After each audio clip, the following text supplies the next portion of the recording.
I await your command. We are in camp, so 'tis as good a time as any. I am here because Flemeth commanded me to aid you. Why? Do you wish me to leave?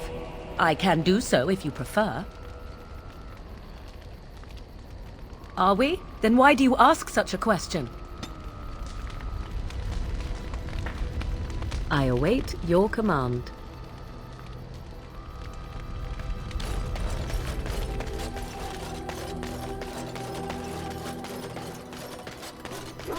You are not quite as callow as I thought.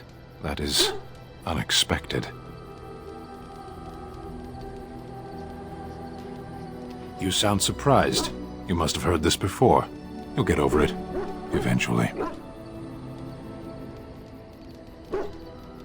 I have wondered that myself. It is one of the many things I find puzzling about your behavior.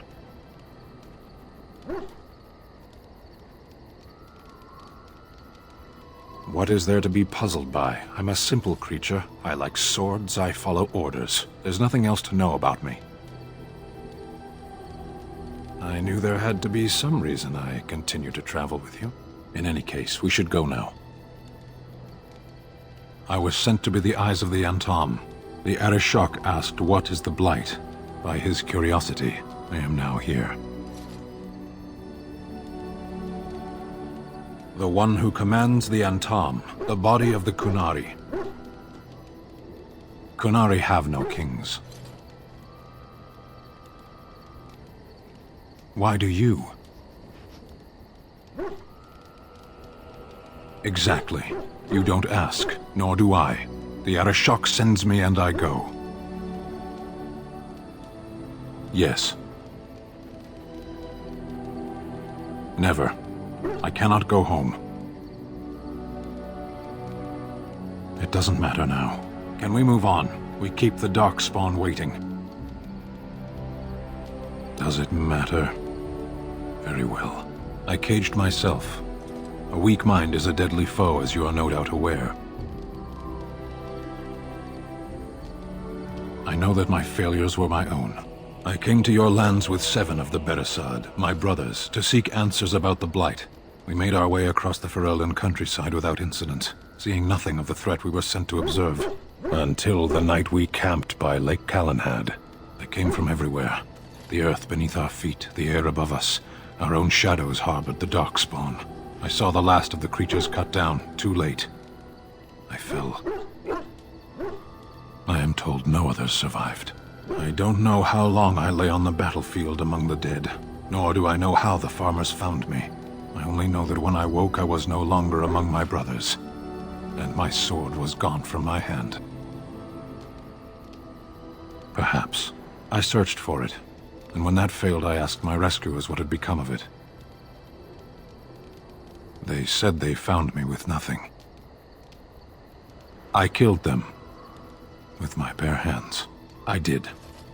I knew they didn't have the blade. They had no reason to lie to me. I panicked. Unthinking, I struck them down. I know I cannot justify what I have done. My honor is forfeit. That sword was made for my hand alone. I have carried it from the day I was set into the Beresad. I was to die wielding it for my people. Even if I could cross Ferelden and Tevinter unarmed and alone to bring my report to the Arishok, I would be slain on sight by the Antom. They would know me as soulless, a deserter. No soldier would cast aside his blade while he drew breath.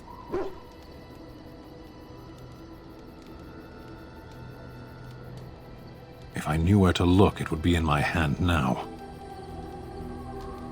Near Lake Calenhad. Perhaps those words are empty, but thank you all the same.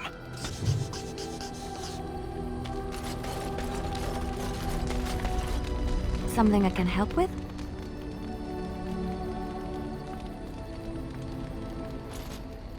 Yes? What's on your mind? I knew this would come up sooner or later. I don't know how to explain, but I had a dream. In it, there was an impenetrable darkness. It was so dense, so real. And there was a noise, a terrible, ungodly noise. I stood on a peak and watched as the darkness consumed everything. And when the storm swallowed the last of the sun's light, I fell, and the darkness drew me in. I suppose I did. That was what the darkness was, no? When I woke, I went to the Chantry's gardens, as I always do. But that day, the rosebush in the corner had flowered. Everyone knew that bush was dead. It was grey and twisted and gnarled, the ugliest thing you ever saw. But there it was, a single beautiful rose. It was as though the Maker stretched out his hand to say, even in the midst of this darkness, there is hope and beauty. Have faith.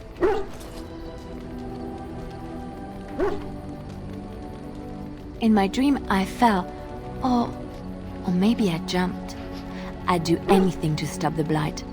I know that we can do it. There are so many good things in the Maker's world. How can I sit by while the blight devours everything?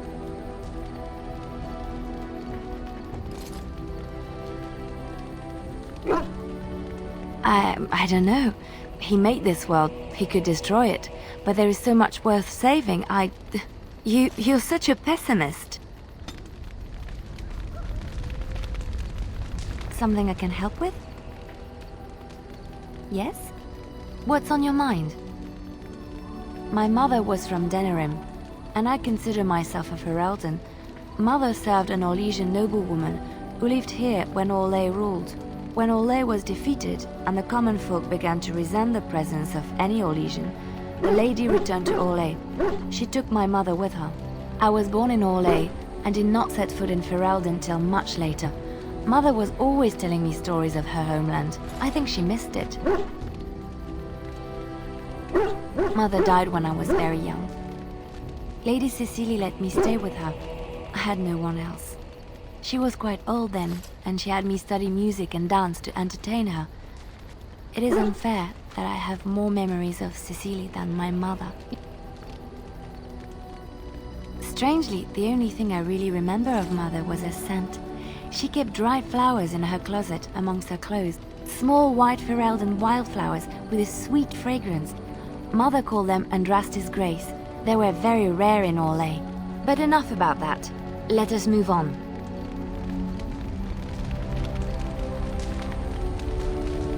Something I can help with? Yes? What's on your mind? I miss Val Royeaux. Unlike other cities where the people are the lifeblood and the character, Val Royeaux was her own person, and her people little more than decorations.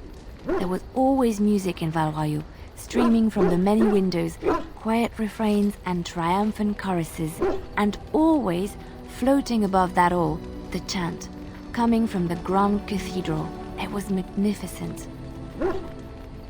Oh, it would take me a day or two to talk about the many splendors of Orlais, her golden fields, her lush meadows. Of course there are good things and bad things about Orlais, like anywhere else. Sometimes I miss it dearly, and sometimes I'm glad I'm rid of it. And you will laugh at this, but I miss the fine things I had in Orlais. I left behind much, leaving Orlais, but there is more to life than dresses and furs. It is sad that many have lost sight of this. Orlais is very fashionable, almost ridiculously so. But the shoes! Living with those ridiculous trends was worth it for the shoes.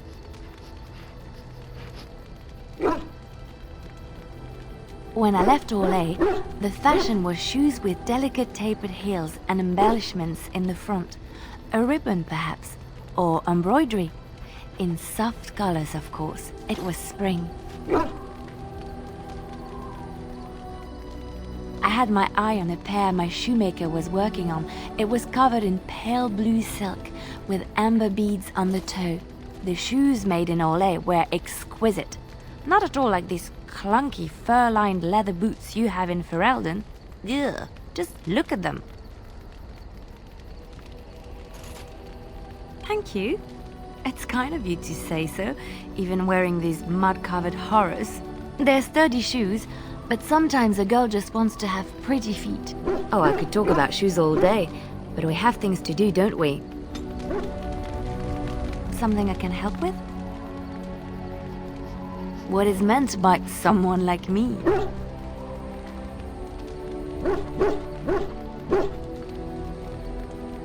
And there were no beautiful, charming women in the cloisters, you think? You would be wrong. There were many lovely young initiates in the Lothering cloister, all of them chaste and virtuous. It added to their mystique, because then they were forbidden, and forbidden fruit is the sweeter, no?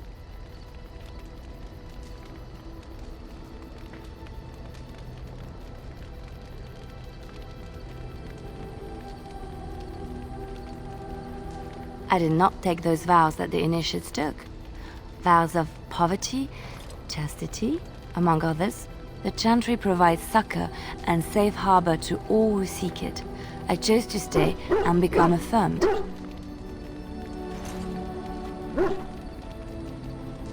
I was a traveling minstrel in Orlais. Tales and songs were my life. I performed, and they rewarded me with applause and coin. And my skill in battle? Well, you pick up different skills when you travel, yes? Yes, of course. Let's move on.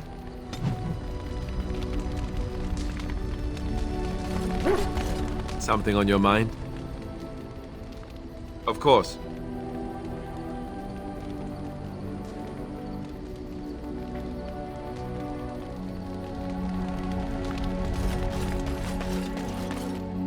Oh, why, you little...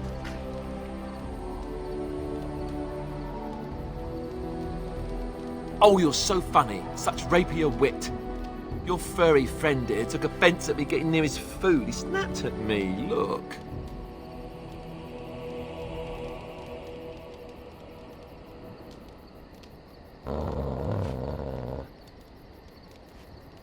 Sometimes I forget that he's a war dog. That'll teach me.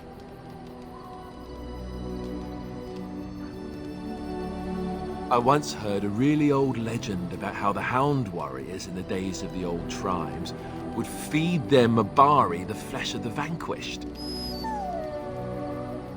Well, that's what I heard anyway. It would sometimes be human flesh. Oh, like you can tell the difference. For all you know, maybe you've already been fed something. Someone.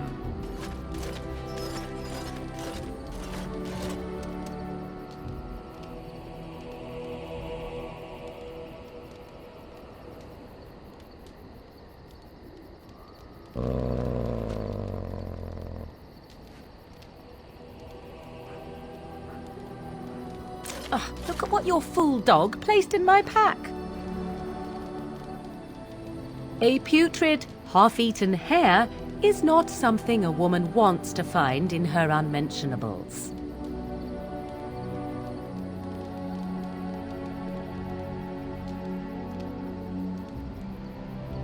The dirty mongrel can have this back. There. And tell him not to do it again.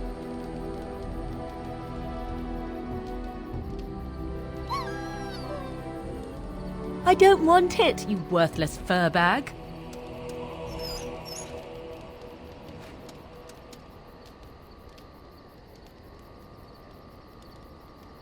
Oh, he's just trying to be manipulative, I can tell. I do it too.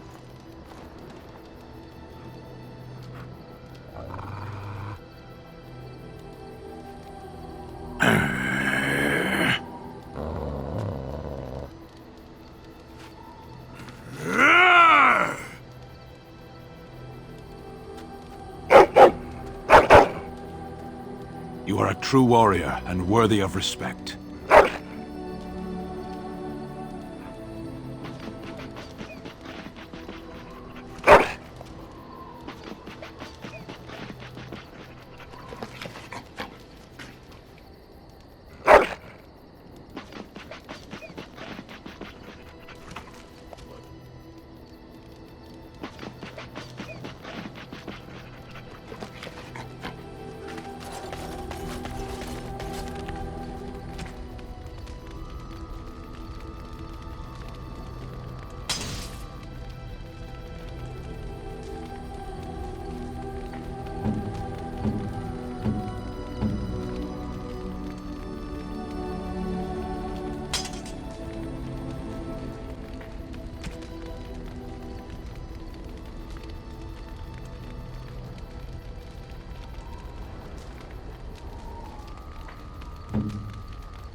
Are you sure I can't interest you in this hat?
Yes. Indeed. Indeed.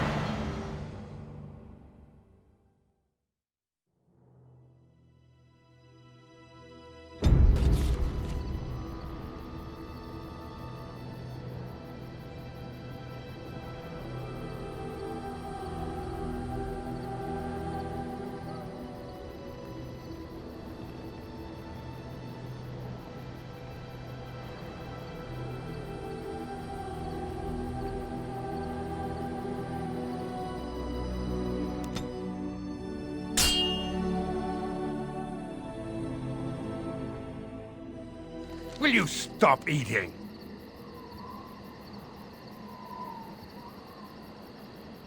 I'm hungry. Stuff your face at camp. For now, watch the bloody road. But we've been looking at the road for hours. No travelers all day. Will one of you pay attention?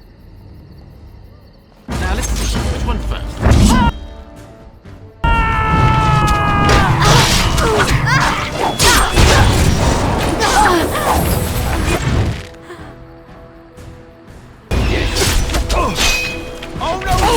I am your death!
I shall.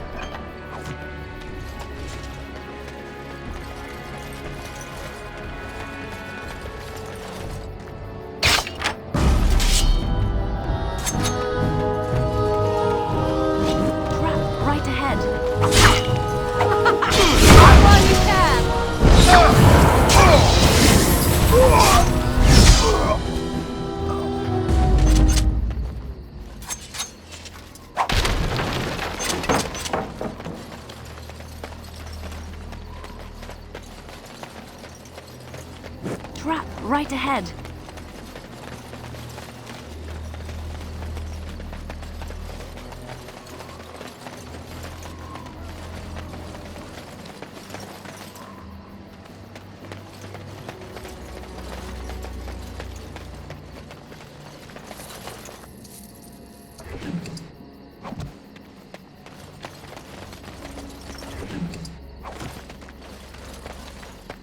I'll do it.